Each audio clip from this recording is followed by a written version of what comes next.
Je vais vous raconter une histoire, c'est celle d'un gars insomniaque. Et ce gars insomniaque, il se dit, bon, il faut que je trouve une série où je peux m'endormir devant, une série pas ouf, etc. Et donc, ce gars insomniaque décide de revoir les 3 premières saisons de Flash pour faire un fond sonore, pour s'endormir, etc. Le souci, c'est que ce gars est toujours insomniaque.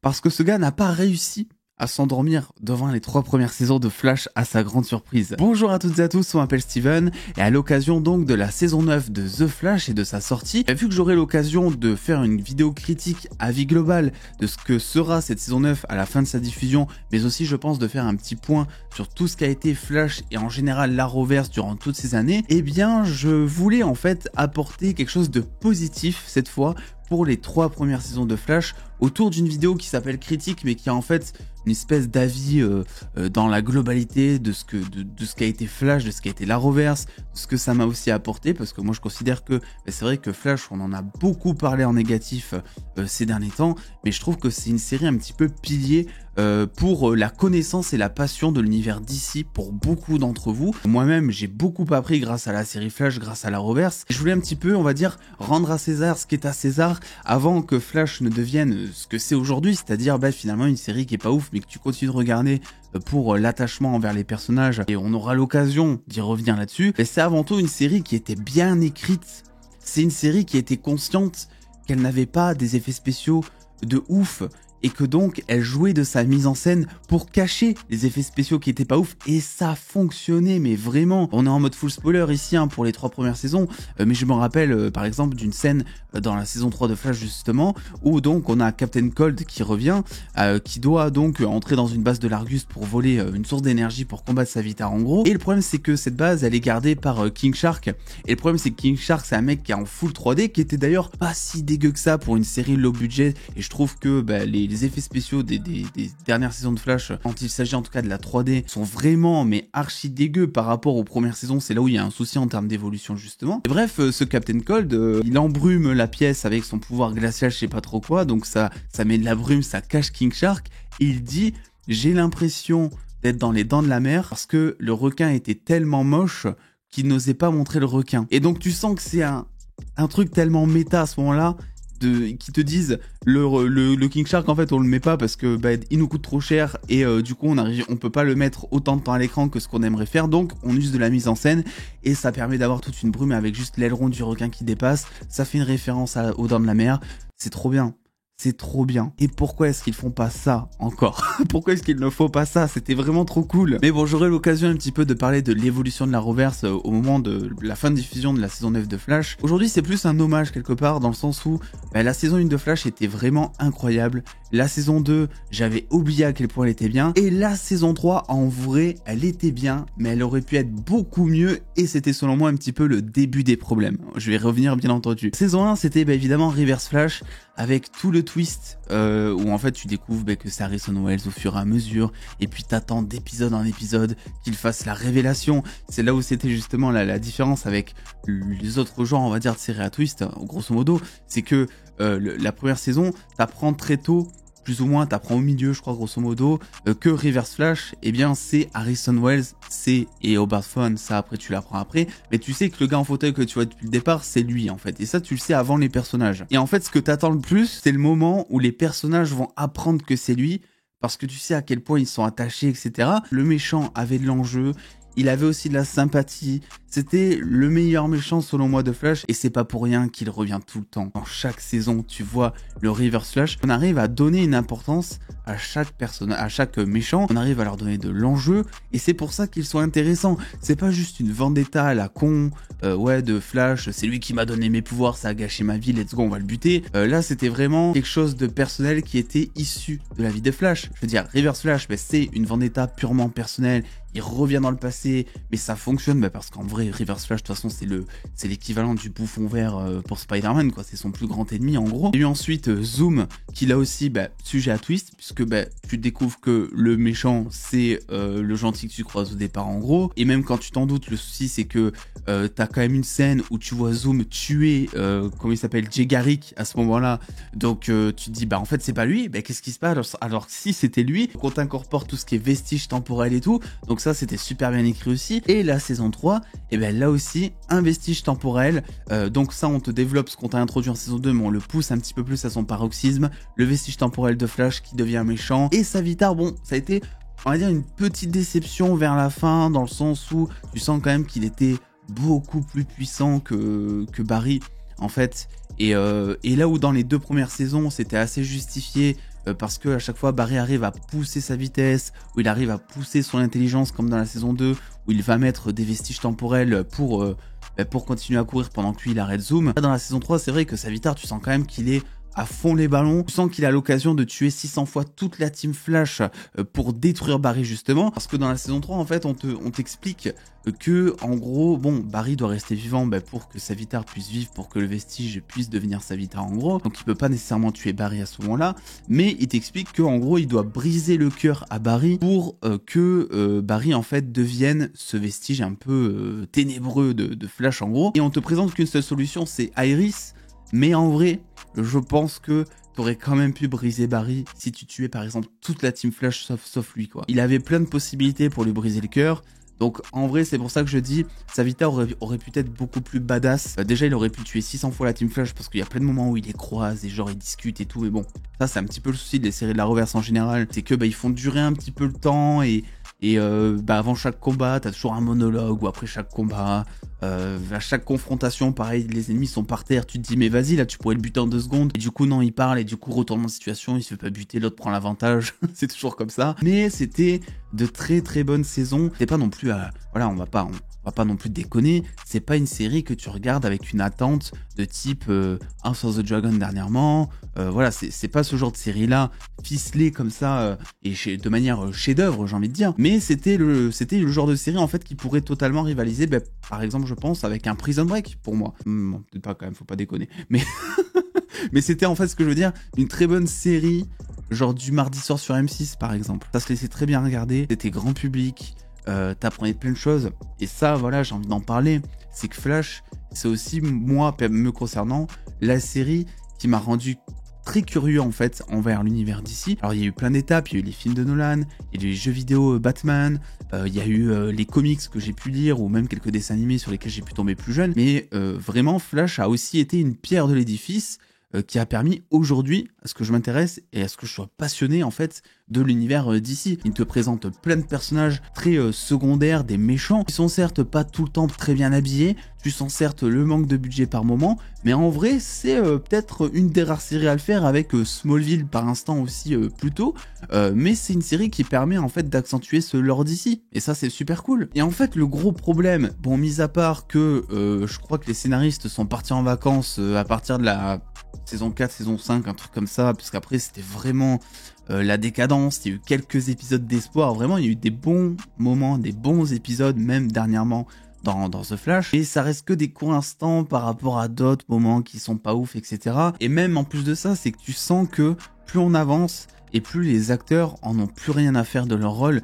Moi, Grant Gustin, j'étais choqué parce que je me rappelais plus à quel point il était investi dans son rôle durant la saison 1, la saison 2, la saison 3. La saison 3, j'ai l'impression qu'il commence déjà un petit peu à partir en couille, mais les 2 premières saisons, il était investi à fond, et il montre à quel point ça peut être un acteur génial, quoi. Pareil évidemment pour l'acteur d'Harrison Wells, qui lui, bon, déjà pour ses 3 premières saisons, le mec il s'est éclaté, il a joué plein de variantes de Harrison Wells, avec différents langages, il parle même français à un moment, différentes tonalités, expressions faciales, c'est génial. En vrai je pense que c'est le meilleur acteur. Sisko, j'ai un petit peu plus de mal, parce que Sisko il sait très bien jouer quand il s'agit de l'humour ou même de la badassitude en vrai, parce que Sisko arrive vraiment à être badass, notamment dans la saison 3 je trouve, il a certains moments qui sont assez badass, mais par contre quand il s'agit de la tristesse, je pense notamment au tout début quand Flash, on va dire crée le Flashpoint, qu'il arrive dans cette réalité, que en gros il apprend à toute l'équipe que c'est de sa faute si leur vie a changé en gros, etc., même s'ils en sont pas conscients. Sisko à ce moment là donc a perdu son frère et reproche à Barry de ne pas avoir remonté le temps pour sauver donc son frère de cet accident. En fait, Sisko fait la gueule vraiment pendant, je sais pas, 5 épisodes, et c'est horrible, ça lui va pas du tout, c'est surjoué, c'est dommage. Je vous parlais justement des méchants, et en fait, je pense que ils ont beaucoup misé sur les méchants dans les premières saisons, donc dans les 3 premières, et je pense que c'est ça qui a fait que les séries étaient plutôt bien écrites, parce qu'il donnait vraiment une très grosse importance sur les méchants, et c'est justement tout ce principe de on te met un méchant plus fort, et ça fait que ton héros, il va être confronté à des enjeux totalement inédits et totalement surréalistes pour lui, et il va s'élever, il va progresser. Et en fait, dans ces 3 premières saisons, tu ressens vraiment le fait que Flash apprend de nouvelles choses, devient plus rapide, sait lancer des éclairs. Tu ressens ça en fait, ça fait plaisir, c'est satisfaisant. Là où dans les dernières saisons, mis à part à quelques instants précis, tu ressens pas vraiment le fait que Flash devienne plus rapide, alors que bon, ça devrait être le cas au bout d'un moment. Et je pense qu'en fait, ils auraient dû, franchement, quand j'ai vu la fin de la saison 3 et que je me suis rappelé qu'en fait, Barry partait dans la vitesse pure, ce qu'ils appellent, que donc il donnait le relais de Flash à Kid Flash, à Wally. À ce moment-là, je me suis dit, en fait, ils auraient dû soit arrêter la série maintenant, soit en fait, renouveler la série et faire de Kid Flash le seul Flash existant, le Flash principal de la série, quoi. Que ça aurait permis de ramener d'autres enjeux, d'autres personnages qui se seraient renouvelés, même s'ils le font un petit peu quand même par la suite. Moi, je pense à Iris, notamment. Iris, elle a une importance. Pour moi, l'histoire d'amour entre Barry et Iris, ça s'arrête vraiment à l'épisode 3. Parce qu'après, on parle de mariage, on parle de tout ça. Ça devient redondant, c'est horrible. Iris, elle commence un petit peu à être un chouïa détestable à la fin de la saison 3, parce qu'en fait tout tourne autour d'elle, forcément c'est tout l'enjeu de la série, il faut changer le futur parce que sinon elle va mourir, donc t'as beaucoup de trucs à l'eau de rose, etc. Mais ça c'est plus ou moins normal, mais c'est vrai que par la suite Iris elle devient détestable. D'ailleurs là aussi twist, je m'en rappelais pas, mais c'est incroyable, si c'est du génie. Qui pouvait voir venir le truc de Iris qui en fait meurt, et qui en fait c'était pas Iris, c'était HR. J'étais choqué parce que moi je me rappelais plus de ce twist. Donc je vois la scène finale où je vois Barry qui commence à courir au ralenti comme il avait vu dans le futur. Et là je me dis bon ok, soit il va courir assez vite cette fois, soit il y a un truc qui va se passer qui va faire que Savitar va réussir à ne pas tuer Iris. Au final si. Au final il la tue et tu te dis mais attends, quoi? Qu'est-ce qui s'est passé? Alors évidemment, moi j'ai vu la suite des saisons, donc je savais qu'elle allait rester en vie et tout, et je cherchais à comprendre comment est-ce qu'ils ont fait, quoi. Est-ce qu'il va remonter le temps encore pour la sauver? Enfin, voilà, je comprenais pas. Mais en fait, je me rappelle plus très bien du moment où j'ai découvert donc cette saison 3 pour la première fois, parce que j'ai regardé vraiment en même temps les États-Unis à l'époque. J'aimerais vraiment me rappeler dans quel état j'étais à ce moment-là, en me disant putain, ils ont vraiment tué un des personnages principaux, c'est trop bien, quoi. Et un truc que j'adore aussi dans Flash, par rapport, si on veut comparer par exemple au MCU, c'est que le MCU, à l'heure actuelle en tout cas, et je tourne cette vidéo, on est le 27 février, je sais pas du tout quand est-ce qu'elle sortira, mais au moins vous le savez. Dans le MCU, en ce moment, quand un personnage meurt, à cause du multiverse, tu peux théoriser sur le fait qu'il revienne parce que tu vas te dire ok bon il y a un variant, etc. Et du coup ça tue un petit peu tous les enjeux. Vous voyez, c'est un petit peu comme, pour extrapoler, pour prendre l'exemple typique, Loki dans le MCU qui meurt dans chaque film mais qui renaît en quelque sorte dans chaque film. Moi ça je trouve que c'est bien, mais voilà, il faut essayer de pas trop abuser, parce qu'en fait ça tue tous les enjeux, c'est-à-dire qu'à partir du moment où un personnage meurt, t'arrives plutôt à t'inquiéter pour lui, et preuve en est, c'est que Robert Downey Jr. à l'approche de Endgame, enfin à la fin d'Endgame, il meurt, enfin Tony Stark par Robert Downey Jr., paix à lui. Mais au final, on est déjà en train de théoriser sur le fait qu'il pourrait revenir dans Secret Wars. Et ça, je trouve ça dommage. Et dans Flash, ils arrivent très bien, je trouve, à utiliser ce temps et le fait de pouvoir aller dans le futur, dans le passé, de sauver certaines situations en voyageant dans le temps en gros. Mais ils arrivent quand même à t'expliquer tous les enjeux qu'il y a autour de ça.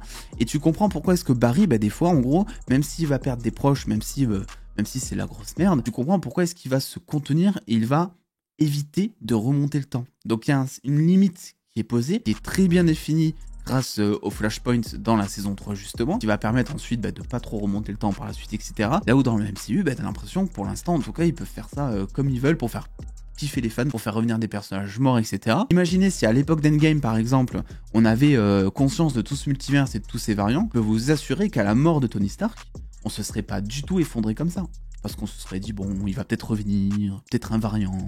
Voilà, ça serait dit un truc comme ça. C'est pareil d'ailleurs en termes de décor, la saison 3 de Flash elle est assez fournie, t'as des forêts, t'as de la glace, t'as des montagnes, tu vas dans le futur, dans le passé, il y a différentes teintes, différentes colorimétries, t'as même un épisode entièrement, bon, qui est assez mal fait, mais bon c'est normal, c'est un épisode qui est genre quasiment full 3D, donc dans Gorilla City, ça s'appelle, je sais plus comment ça s'appelle, donc c'est la terre des gorilles là où ils envoient Grodd notamment, donc il y a une arène géante et tout. Je sentais qu'ils avaient envie, les scénaristes, l'équipe, la CW, les acteurs aussi, tout le monde avait envie et ça se voit. Là où dans les prochaines saisons, dans toutes les saisons qui ont suivi, en fait tu sens que Ils ont renouvelé parce que la série fonctionnait, que la chaîne commandait une nouvelle série donc à Greg Berlanti qui est producteur. Donc les acteurs revenaient. Le problème c'est que par exemple je prends l'exemple de Cisco qui est parti, je sais plus dans quelle saison, mais qui est parti donc de la série au bout d'un moment. Tu sens très bien qu'ils ont essayé de le remplacer par un Cisco bis, donc Chester, qui en vrai a un potentiel énorme, mais qui n'est pour l'instant, même à la fin de la saison 8 où j'en suis, pas du tout exploité. Alors que Cisco avait vraiment une patte, même sans pouvoir, et d'ailleurs je crois que je préfère Cisco au moment où il a passé le pouvoir, même si les deux sont très cool. Voilà, il y avait de l'humour geek fonctionnait bien, t'avais des refs méta, il te parle de Superman, il te parle de Double Face dans une série Flash, enfin c'est trop bien quoi, quand t'es fan, il y a même du Big Bang Theory, enfin il y a de tout, il y a toute la pop culture un petit peu grâce au personnage de Cisco, qui apporte de l'amour, qui apporte de l'humour, et qui apporte de la fraternité avec Barry, et c'est ça, c'est ce dernier point qui n'est pas présent dans les dernières saisons de Flash avec Chester, parce que Chester, ils en ont fait n'importe quoi, alors que ça pourrait très bien, Chester, être un digne remplaçant de Cisco pour moi, même si au début t'as un peu de mal, tu sens très vite que c'est un mec assez excentrique. Donc en fait, pour résumer, les 3 premières saisons de Flash, c'était des saisons qui selon moi étaient bonnes dans leur globalité, parce qu'en fait, l'équipe de production, les scénaristes, avaient conscience des limites et avaient conscience de ce qu'il ne fallait pas dépasser et de ce qu'ils ne pouvaient pas faire. Il y a très peu de personnages qui sont en full 3D par exemple, et quand il y en a, ils apparaissent un petit peu moins longtemps que dans les dernières saisons, mais ils sont assez ok, on dira. Pas dégueu à vomir, comme dans les dernières saisons de Flash, et en vrai c'était aussi un peu plus pardonnable, il faut le dire, parce que c'était le début de la série, c'était en 2013-2014 je crois, quelque chose comme ça. La série avait toujours un budget assez bas, c'était une série de la CW, et en vrai elle s'en sortait bien, moi je trouve, avec ce qu'elle faisait, parce que grâce à ces limites qu'elle se mettait, elle arrivait à faire de la mise en scène ou des écritures qui étaient cohérentes, et qui en fait permettaient d'esquiver certains éléments 3D ou certains effets spéciaux, mais tout en donnant à manger aux spectateurs. Et là, dans les dernières saisons, t'as l'impression qu'en fait, ils sont conscients, et c'est vrai ce que je vais dire, que en fait les fans regardent la série juste parce qu'ils veulent savoir ce qui va se passer pour leur personnage favori. Les fans sont bien conscients que la série est mal écrite, mal tournée et mal produite, mais qu'ils s'en foutent. Vivante, c'est que la saison 9 de Flash, moi je vais regarder toute la série, je suis conscient que la série est vraiment éclatée maintenant, mais j'ai encore un peu d'espoir pour vivre quelques frissons parce que j'aime les personnages, j'aime ce qu'ils m'ont apporté. C'est un peu comme Smallville, quoi, tu vois. Je pense Smallville, c'était une série quand elle est sortie qui était objectivement pas ouf. C'était une série très teen, un genre de Riverdale un peu plus dark, à la sauce DC Comics, à la sauce Superman. Je pense que Smallville, si ça sortait maintenant, les gars, mais ça serait éclataxe. Même si tu mets des effets spéciaux un petit peu et tout, je parle pas de ça, je parle de l'écriture. Prends la même série écrite pareil, mais avec des effets spéciaux actuels, plus ou moins, je pense que la série serait éclataxe. Forcément, le gros point négatif de ces 3 saisons, mais ça c'est pas propre à Flash en elle-même, c'est le nombre d'épisodes. 20, 22 épisodes par mois, 25 je crois aussi, c'est très long, et du coup, oui, il y a pas mal d'épisodes filler, et ça on peut pas vraiment le reprocher parce que c'était la norme des séries avant, tout comme Prison Break, tout comme Lost, voilà, tout ce genre de séries, et c'est pour ça que d'ailleurs récemment ils sont passés à un format un peu plus court, il me semble depuis genre 2-3 saisons, ça fonctionne un peu mieux, même si en termes de construction, moi je trouve que ça permet pas peut-être de développer, en tout cas ils y arrivent pas de leur côté, un méchant aussi développé, aussi important et attachant que dans les 3 premières saisons. Parce que en vrai, les méchants de Flash, ils sont tous attachants en fait. Tous, même s'ils tuent des gens, même si ils veulent tuer Barry ou Iris ou qui tu veux, ils arrivent en fait à montrer ce petit quelque chose qui fait que ils sont humains à l'intérieur et tu comprends comment est-ce qu'ils en sont arrivés là, tu comprends leur rage. C'est une chose ensuite qui se perd totalement. Donc pour résumer, les 3 saisons de Flash, elles ont été ultra importantes pour ma connaissance d'ici. Moi je me rappelle à l'époque quand je voyais genre par exemple Abracadabra ou même King Shark ou voilà, j'aimais bien ensuite après l'épisode chercher sur internet à quoi il ressemblait dans les comics, voir comment il a été adapté, me renseigner. J'ai découvert plein de choses comme ça, justement. C'était vraiment de bonnes séries, les 3 premières saisons. Un peu, à l'eau de rose par moment, mais c'était aussi le format CW qui fait ça, en vrai. Mais tu sentais que tout le monde avait envie d'être là. Là où, dans les dernières saisons, vraiment, t'as l'impression qu'ils demandent juste à ce que ça s'arrête. Le problème, c'est que la plupart des acteurs, ils ont que Flash, quoi. Donc, ils sont obligés un petit peu de continuer. Et puis, ça fait l'audience aussi. Donc la chaîne commande. On verra comment ça va se passer du coup pour la saison 9. On croise les doigts. Mais j'ai l'impression, sans spoiler, vu les news, vu les photos de tournage que j'ai vues et tout, que la saison 9, en fait, ça va être un gros bordel. mais un gros bordel bien kiffant si on est fan de Flash. Ça peut être en tout cas la saison la pire saison écrite de l'histoire en termes de scénario, ça va être n'importe quoi, mais les frissons peuvent être là, et en vrai c'est ce qu'on attend d'une saison finale, et un espèce d'hommage aussi à tout ce qui a été fait avant, et un remerciement aux fans. Et j'espère que c'est ce qu'ils vont faire. Donc voilà, en tout cas, moi je vous en parlerai de la saison 9. Je vous en parlerai évidemment, on connaît tous les points négatifs de la série. J'en reparlerai aussi pour la critique finale. Mais je pense que c'est plus vraiment sur ça qu'il faut mettre le doigt. Je pense que tout le monde, que ce soit les fans ou les haters, sont conscients des problèmes de la série Flash, les problèmes de la Reverse, les problèmes des séries de la CW même en général. Je pense qu'on est très bien conscient. Ça sert à rien de tirer sur l'ambulance, voilà. On regarde en connaissance de cause, les gars. J'en parlerai évidemment parce que on peut pas critiquer une série sans parler des points négatifs. Mais je pars du principe que quand tu as une 9e saison de Flash, que bon, tu sais ce que tu manges, quoi. Donc, si tu sais ce que tu manges, c'est que tu apprécies le peu qu'on va te donner, que ça va te ravir en tant que fan de la série ou du personnage. Et voilà. Donc écoutez, là, je parle beaucoup trop, mais j'ai l'impression, mais je pourrais tellement encore parler pendant très longtemps sur cette série. Mais n'hésitez pas à me donner, vous, votre saison préférée parmi les 3 première en tout cas. Le pouce bleu si cette vidéo vous a plu, l'abonnement si vous venez d'arriver sur cette chaîne, avec la cloche évidemment. Et puis attends les dos, prenez soin de vous, faites bien kiffer, des bisous les dos.